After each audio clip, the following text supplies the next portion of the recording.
नांदेडचे रामभक्त गोदावरीचे पवित्र जल घेऊन निघाले सायकलवर अयोध्येला।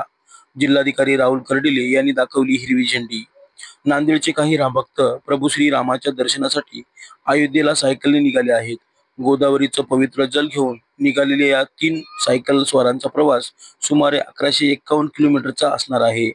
छत्रपती रायडर्स या सायकलपटूच्या समूहातील हे सदस्य नांदेड ते अयोध्या हा प्रवास सायकलवर पूर्ण करणार आहेत। त्यांच्या या धाडसी प्रवासाला आज जिल्हाधिकारी राहुल कर्डिले यांनी हिरवी झेंडी दाखवली आणि शुभेच्छा दिल्या आहेत। या प्रवासाचा उद्देश श्रद्धा व्यक्त करणे हा आहेच, पण सायकल वापरा, आरोग्य जपा हा संदेश लोकांपर्यंत पोहोचवणे हा देखील आहे। यातील एका सदस्यांनी यापूर्वीही काश्मीर ते कन्याकुमारी पर्यंतचा प्रवास सायकलवर यशस्वीपणे पूर्ण केलेला आहे। ब्युरो रिपोर्ट जीजे मराठी न्यूज नांदेड। व्यायाम करणं असेल किंवा सायकलचा वापर असेल तर हा खूप महत्त्वाचा आहे, कारण सायकल ही रिजनेबल आहे, स्वस्त आहे, पर्यावरणपूरक आहे। फिरतो तेव्हा आपला माणूस म्हणून पण आपण समोर प्रवास केलेला आहे। आणि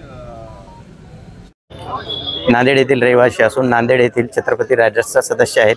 आम्ही अयोध्येला सायकलने प्रवास करत जाणार आहोत आणि त्या प्रवासाचा प्रमुख उद्देश म्हणजे 2-3 उद्देश आहेत।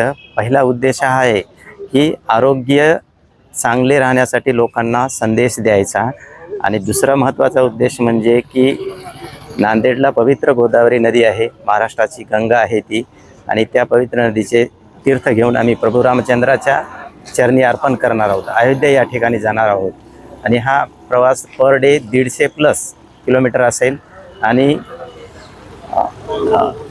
1250 किलोमीटरचा प्रवास हा जवळपास 7 ते 8 दिवसामध्ये आम्ही पूर्ण करण्याचे ठरवलेले आहे। जाते वेळेस सायकलनं जाणार आणि रिटर्न येते वेळेस बाय कार येणार आहोत। आणि पावसाळ्याचे दिवस आहेत हे गृहीत धरलं, आणि जो नियमित व्यायाम करतो त्याच्यासाठी ऊन, पाऊस, वारा हा सर्व दिवस सारखेच असतात। सायकल ज्यावेळेस आपण चालवतो त्यावेळेस पाऊस लागतच नाही, पाणी जरी पडलं तरी त्याचा वेगळाच आनंद असतो।